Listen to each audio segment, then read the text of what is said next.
श्री आए उससे पहले पहले मुझको छोड़ देना। यही किया। वो कथा 9 दिन के लिए करने चले गए। साला साहब आए, रत्नावती को ले गए। जब ये वहां कथा करने पहुंचे तो कथा प्रोग्राम कैंसिल हो गया। वहां के टेंट वेंट सब उड़ गए तूफान में, बरसात, प्रोग्राम कैंसिल। चलो वापस घर, कोई बात नहीं। अब वापस घर आए तो पत्नी गायब। आसपास पूछा तो बता दिया तुम्हारा साला आया था और ले गया अपनी बहन को। अब घर में उसका मन नहीं लगा। रात्रि हो गई और बेचैन हो गया। अब तो रात को ही घर छोड़कर निकल गया। कैसे भी करके जमुना पार की। भक्तमाला में लिखा है मुर्दा तैर रहा था, मुर्दे के ऊपर लेट करके और हाथों से चलाते हुए आगे पार हो गए। कैसी भी दीवार को फांद के रात के 2 बजे पहुंचे। दीवार को फांद करके जिस कमरे में पत्नी सोती जिसको पता था उसी कमरे में पहुंचे। कुंडी खटखटाई, पत्नी ने खोला, देखा कपड़े पूरे भीगे हुए। यहां पर आए, कपड़े कैसे भीगे और मुख्य द्वार किसने खोला था, कौन जगह था। पूछा पति से तो बताया कि मैं तो दीवार फांद के आया हूं। पत्नी बड़ी नाराज होगी। अब घर वालों को पता चलेगा तो कितनी बेइज्जती होगी, मेरी भी तुम्हारी भी। क्या सोचेंगे घर वाले, क्यों आए हो ऐसे। तो बताया अपनी व्यवस्था कि तुम में आ सकती होगी, तुम्हारे बिना मैं नहीं रह सकता। पत्नी का ठीक है, प्रेम अपनी जगह, लेकिन प्रेम को इतना तो मर्यादा में रखो, कम से कम लोक लाज तो त्यागो मत। क्या हमारी तुम्हारी इज्जत रह जाएगी अगर घर वालों को पता चला। पत्नी ने खूब फटकारा, अभी यहां से चले जाओ। पत्नी के रूप में मानो भगवान ही बोल रहे हैं। पत्नी ने कहा अस्थि चर्म मैं देह मम, तामे ऐसी प्रीति ऐसी जो रघुनाथ सो तो होती ना भवभीति। जितना प्रेम तुम मुझसे करते हो, अगर इतना प्रेम तुम रघुनाथ से कर लो तो तुम्हारा उद्धार ना हो गया होता। ऐसी प्रीति किस काम की है। मेरे लिए भी दुखदाई, तुम्हारे लिए भी दुखदाई, मेरे लिए भी आपत्तिजनक, तुम्हारे लिए भी आपत्तिजनक, मेरे लिए भी अपमान वाली जैसी बात तुम्हारे लिए भी अपमानजनक। ये कोई प्रेम है। अभी तुम यहां से जाओ, जब मेरा मन होगा मैं आ जाऊंगी। जाओ घर लौट जाओ। उसी समय उसने मन में विचार किया कि जिसको मैं इतना अंधा प्यार करता हूं वो मुझको दुत्कार रही है, मेरे प्रेम का ये पारितोष दे रही है। फिर उसको अपने गुरु की बात याद आई। वहां से निकल तो गया, निकलते उसके अपने गुरु के द्वारा उच्चारण किया वो दोहा याद आया कि मैंने जो गलती की है ये आज मैं उसी का दंड पा रहा हूं। मैं भगवान को भूल गया, भक्ति को भूल गया, चिंतन मनन करना भूल गया, इसी के चिंतन में, इसी के प्रेम में डूब गया। ये मैंने क्या किया।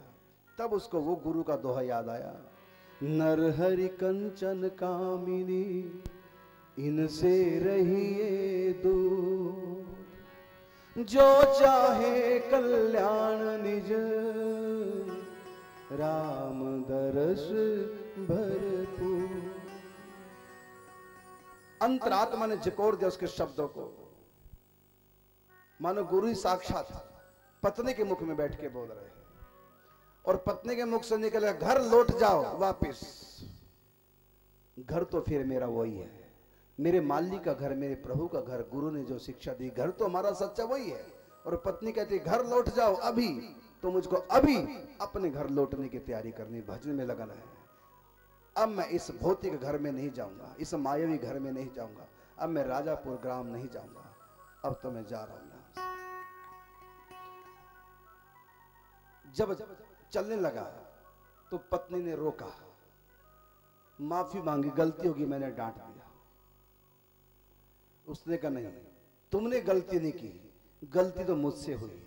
तुमने तो मेरी गलती का सुधार किया है, तू तो मेरी गुरु है। गोस्वामी तुलसीदास जी रत्नवती के पांव में पड़े, रत्नवती तुलसीदास जी के चरणों में पड़कर क्षमा याचना मांगा। लेकिन तुलसीदास जी रुके नहीं, चल दिए। फिर भागी भागी घर गई। रात्रि को अपने भाई को जगाया, कैसे भी करके अपने जिया जी को मना लो, वो तो छोड़ के सन्यासी बनने जा रहे हैं, सब कुछ छोड़ के। अब भाई उठे, भागे, कुछ दूरी पर जिया श्री तुलसीदास जी पहुंचे थे, उनको जाके मनाने की बड़ी कोशिश, चरणों में लौट के रोए, बहन को क्षमा कर दो। तुलसीदास जी ने कहा, मैं तुम्हारी बहन से उल्टा नहीं चल रहा हूं, तुम्हारी बहन ने जो कहा मैं वही करने जा रहा हूं। तुम्हारी बहन अब मेरी पत्नी नहीं बन सकती, अब वो मेरी पत्नी नहीं, मेरी गुरु है और मेरी गुरु की आज्ञा है, कंचन कामनी का परित्याग करके भक्ति करो। साला भी पछताता वो वापिस लौट गया। गोस्वामी तुलसीदास जी नहीं लौटे, वहां से पैदल प्रयागराज पहुंचे। जो धोती पहन रखी थी उसके 2 चीर कर दिए फाड़ करके, फिर 1 चीर से फिर छोटे छोटे 2 चीर निकाले, 2 चीरों की लंगोटी बना ली, बड़े वाले चीर को नीचे अधोवस्त्र बनाया और छोटे वाले चीर को कंधे में लटका लिया, विरक्त भेष धारण कर लिया। फिर वहां से अयोध्या होते हुए जगन्नाथपुरी गए, पैदल यात्रा चारों धाम की। जगन्नाथपुरी गए, वहां पर वाल्मीकि रामायण का अध्ययन किया, वाल्मीकि रामायण की एक प्रति भी लिखी। फिर वहां से पैदल यात्रा करते करते रामेश्वरम पहुंचे, कुछ दिन वहां रहे। फिर वहां से पैदल यात्रा करते करते कई महीने बाद पहुंचे द्वारिका। फिर द्वारिका से पैदल यात्रा करते करते कई महीने बाद पहुंचे बद्रीनाथ। बद्रीनाथ में साक्षात वेद व्यास जी के दर्शन हुए और वेद व्यास जी ने कहा, यहां से वापस लौटना नहीं, हम तुमको अधिकार दे रहे हैं, तुम्हारे इस पंच तत्व के शरीर को दिव्य बना रहे हैं, जिस दिव्य शरीर से तुम एक जगह जाना जहां पर कोई साधारण व्यक्ति पहुंच नहीं सकता। हिमालय में बद्रीनाथ से ऊपर कलाप नाम की एक जगह है, वहां बर्फीली की गुफाओं में सिद्ध योगी संत रहते हैं, उनके जाके दर्शन करो। फिर मानसरोवर जाना, वहां से तुमको दिव्य संतों के दर्शन होंगे, उनसे वार्तालाप करना। फिर कैलाश की परिक्रमा करना। फिर एक और गुप्त स्थान है नीलगिरी पर्वत, वहां तुम जाना, वहां तुमको कागभुसुंडी के दर्शन होंगे। वो भी दिव्य देहधारी है, साधारण आंखों से कोई उनको देख नहीं सकता। जहां पर वो कागभुसुंडी जी रहते वहां आसपास में माया का प्रवेश नहीं है। कागभुसुंडी जी के दर्शन करना, उनसे राम कथा सुनना, ये वेद व्यास जी ने उनका मार्ग प्रशस्त किया। उनका दिव्य देह हो चुका था, बिना सांस लिए भी तुलसीदास जी जी सकते थे, ऐसी उनके शरीर की स्थिति हो गई थी। उसी दिव्य देह से पहुंचे हैं वो कलाप ग्राम, सिद्ध योगियों के गुफाओं में जाकर के, आज भी वो संत हैं, दर्शन किए। उसके बाद वहां से मानसरोवर सिद्ध संतों से वार्तालाप की। फिर वहां से कैलाश की परिक्रमा, फिर नीलगिरी पर्वत पहुंचे, वहां पर राम कथा का श्रवण किया। उसके बाद फिर वापस काशी पहुंचे। अब इतनी बड़ी बड़ी विभूतियों के दर्शन हो गए, लेकिन अब तक भी उनको भगवान के दर्शन नहीं हुए। गुरु का अपराध किया था, जब तक वो परिमार्जन ना होगा पाप, तब तक आगे नहीं बढ़ सकते। फिर इन्होंने नाम का आश्रय दिया। सुना कि 10 नाम अपराध में अगर एक भी अपराध होगा तो भक्ति रंग नहीं दिखा सकती, फलित नहीं होती भक्ति। और मुझसे गुरु की अवज्ञा हो गई थी। लिखा है कि जिससे 10 अपराध में कोई एक अपराध बन जाए, उसके परिमार्जन का, उसके प्रायश्चित का एक उपाय है क्या, कि दिन रात लगातार नाम का जप करे, उससे उसका अपराध कट जाता है। यह परिमार्जन का एक उपाय है। कोई भी अपराध किसी से बने, दिन रात भजन करे, भजन के द्वारा उस पाप को काटे, तब आगे भक्ति सफल होगी, पहले वो पाप कटेगा। इसलिए कहा कि भजन कर तो ऐसा कर, भजन करने की हद कर दे, भजन के बल से यमराज का खाता भी रद्द कर दे। अब तो उसने नाम का आश्रय लिया कि गुरु की तो मैं सेवा नहीं कर पाया, थोड़े ही दिन गुरु के पास रहने का मौका मिला था, और जब गुरु के पास जाने को मैं तैयार हुआ तब तक गुरु जी का सिर छूट गया। अक्सर होता यही है, जब तक गुरु जीवित है उनको इग्नोर करते हैं, और जब गुरु जी सिर छोड़ के चले जाते हैं फिर उनकी समाधियों की पूजा करते हैं। मुर्दों का सम्मान करेंगे, जिंदों का तिरस्कार करेंगे। देखो एक व्यक्ति मरा, पहले सब लोग उसकी निंदा करते थे, बुराइयां करते थे, व्यंग कसते थे। जब वो मर गया, अब सब उसके दर्शन करने आ रहे, फलाना मर गया, चलो अंतिम दर्शन करें। सब उसके ऊपर वस्त्र उड़ा रहे हैं, कोई फूल माला लेके गया, फूल माला, कोई गले में पहना रहा, कोई चरणों में पहना रहा, कोई मत्था टेक रहा, कोई परिक्रमा कर रहा है। सारे लोग उसको नहला रहे हैं, सुंदर वस्त्र पहना रहे हैं, बड़ा सम्मान पूर्वक उसको अर्थी पे लेटाया, फिर कंधों पे बारी बारी सब कंधा दे रहे हैं। इतना सम्मान दे करके मुर्दा बोला, वो आदमी बोला, मुझको क्या पता था मरने के बाद इतना सम्मान होता, मैं तो पहले ही मर जाता। जब तक जिंदा रहा तो सब लोग मेरा तिरस्कार करते थे। तो उसको कहा मुर्दे को, इसलिए नहीं सम्मान हो रहा है, बल्कि यहां का नियम है, यहां जिंदों को सताया जाता है, यहां जिंदों को भला बुरा कहा जाता है और मुर्दों की पूजा होती है। यही हाल संतों का, जब तक संत जीवित होते हैं उनकी बेकदर, उनका मान नहीं, उनकी आज्ञा का पालन नहीं, उनकी सेवा नहीं। जब चोला छोड़ जाते हैं तो समाधियों की खूब पूजा होती है। साईं बाबा जब तक दुनिया में रहे कपड़े भी पहनने को नहीं मिलते थे, फटे हुए कपड़े पहनते थे, पाँव में जूता चप्पल कोई दिया नहीं किसी ने, नंगे पाँव घूमते थे। एक खंडहर में रहते थे, किसने अपने घर में एक कमरा भी ठिकाना नहीं दिया, चलो कमरा कुटिया ही बना दें, खंडहर में रहते। कोई रोटी देने नहीं जाता था। जब वृद्ध शरीर हो गया, सब कैसे भी करके धीरे धीरे चल के किसी के द्वार पहुंचे, तब एक टुकड़ा खाने को मिलता था उनको। ये स्थिति थी।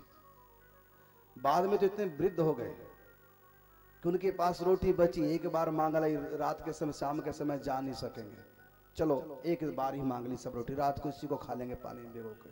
उसको भी कुत्ता खा जाता था। कुत्ते को हटाने की भी हाथ में शक्ति नहीं थी, ये जर्जर शरीर हो चुका था।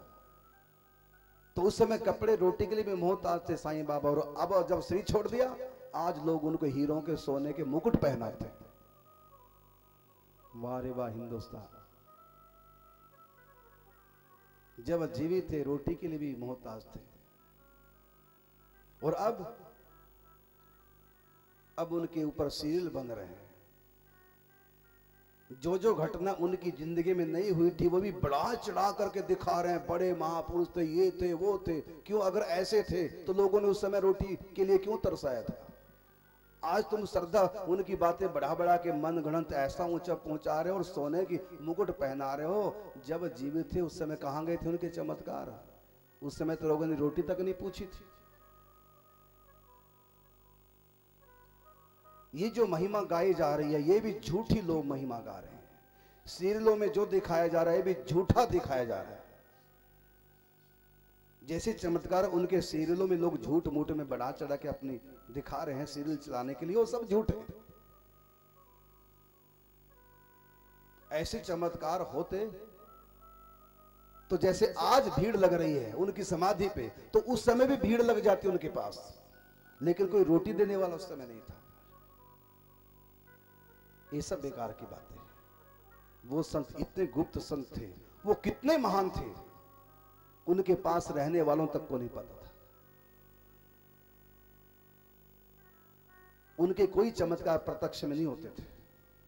कोई विशेष लाखों में एक श्रद्धालु भली कोई घटना घट गई, वो वहीं गुप्त रहती थी। संत तो महान थे, उसमें कोई दो राय नहीं। लेकिन बात बता रहा हूं कि उस समय लोगों ने रोटी के लिए भी तरसाया और आज सोने के हीरों जड़े मुकुट पहना रहे हैं। यहां मुर्दों की पूजा होती। बात ये बताना चाह रहा हूं, जिंदों के नहीं। बूढ़े माँ बाप को पूछते नहीं है, जब वो मर जाते हैं तब उनके चित्र लटकाता है। ये हमारे पिताजी फूलों का हार सजाते हैं।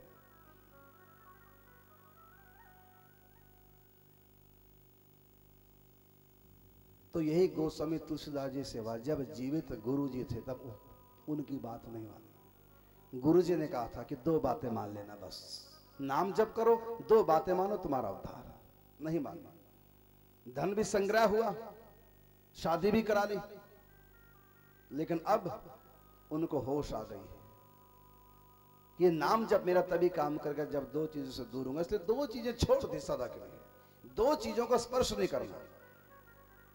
अब लगे दिन रात भगवान का भजन करने, हर समय नाम जप, केवल नाम के ऊपर विश्वास। शेष कथा कल होगी। आगे बड़ी रोचक कथा गोस्वामी तुलसीदास जी की आएगी, बड़ा आनंद आएगा सुनने में, सुनाने, बहुत बढ़िया बढ़िया शिक्षा मिलेगी। गोस्वामी तुलसीदास जी कथा इसलिए मैं सूक्ष्म में नहीं सुना रहा हूँ। भैया क्या हल्ला हो? गोस्वामी तुलसीदास जी की कथा इसलिए मैं सूक्ष्म में नहीं सुना रहा हूँ क्योंकि बहुत हृदय को परिवर्तन कर देने वाली कथा है। हम घर घर में गोस्वामी तुलसीदास जी द्वारा रचित रामायण पढ़ते हैं, अखंड पाठ भी घर में रखते हैं, लेकिन ये रामायण है क्या और इसको लिखने वाले संत हैं क्या, ये अभी हमको नहीं पता।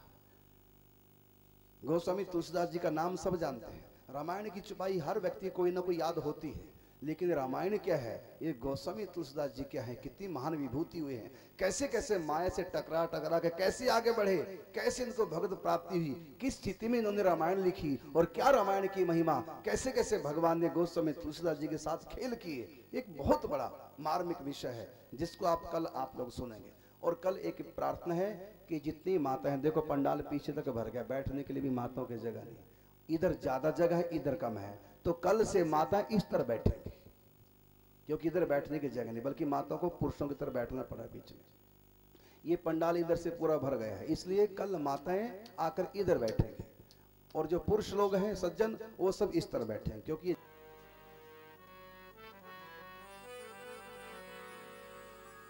जप के तू देख ले माला से नाम,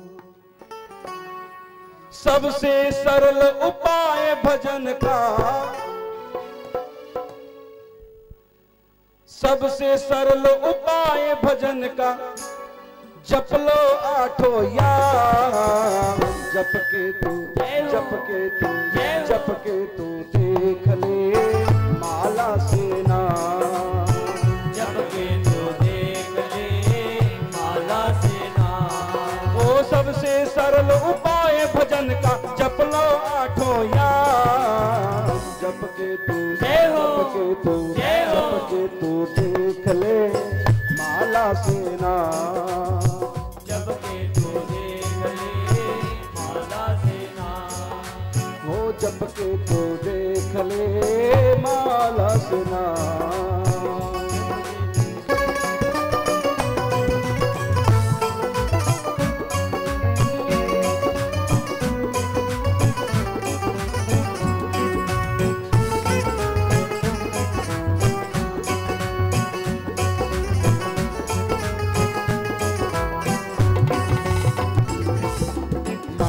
मन के से तू करता जा नाम का जाप, मन के से तू करता जा नाम का जाप।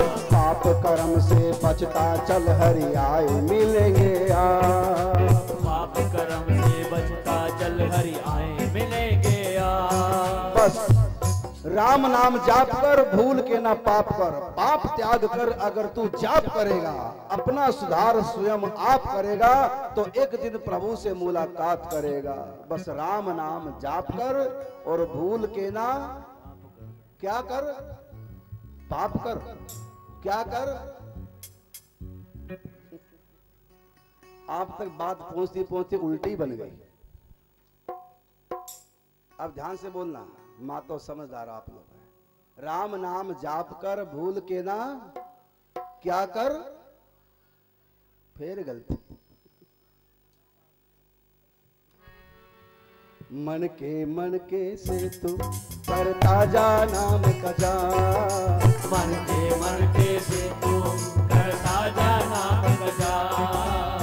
पाप कर्म से बचता चल हरि आए मिलेंगे यार। पाप कर्म से बचता चल हरि आए मिलेंगे यार। जन्म मरण की कटे 84 मिल जाए विश्राम। जप के तू देख ले माला से नाम। जप के तू देख ले माला से नाम। वो सबसे सरल उपाय भजन का, जप लो आठों याम। जप के तू जय हो देख ले माला से नाम। जप के तू देख ले माला से नाम।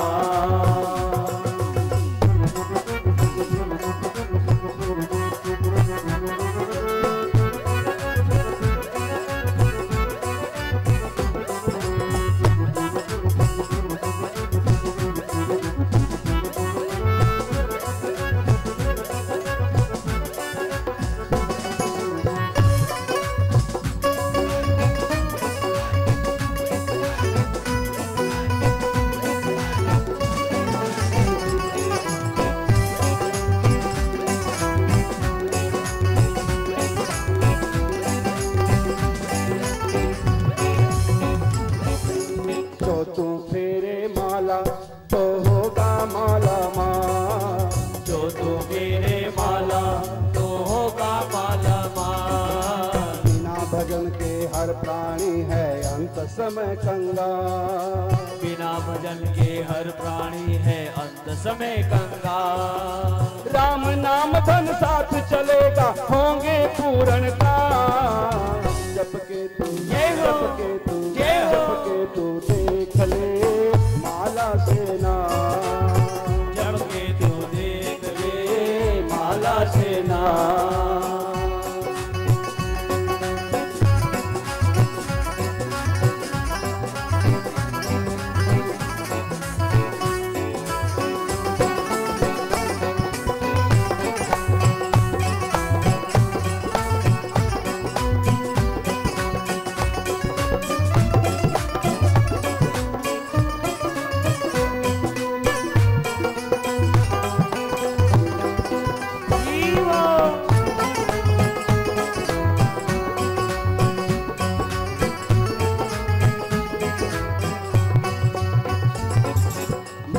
से जप करना और नियम कभी ना तोड़। माला से जप करना और नियम कभी ना तोड़। चूक न जाना राम नाम धन रोज रोज तू जोड़। चूक न जाना राम नाम धन रोज रोज तू जोड़। सच्चा सौदा कर ले प्राणी थोड़ी लगे न दान। जप के तू जप के तू जप के तू देख ले माला से ना।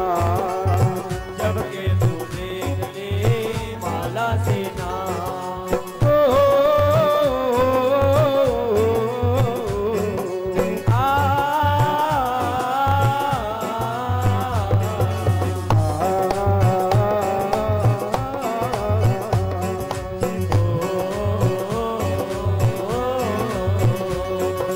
चंचल मन नहीं टिकता तू क्यों होता उदास। चंचल मन नहीं टिकता तो क्यों होता उदास। हरि नाम के प्यासे जपले पहुँचोगे हरि पास। हरि नाम जे व्यासे जपले पहुँचोगे हरि पास। करुणदास हरि नाम से कितने करुणदास हरि नाम से कितने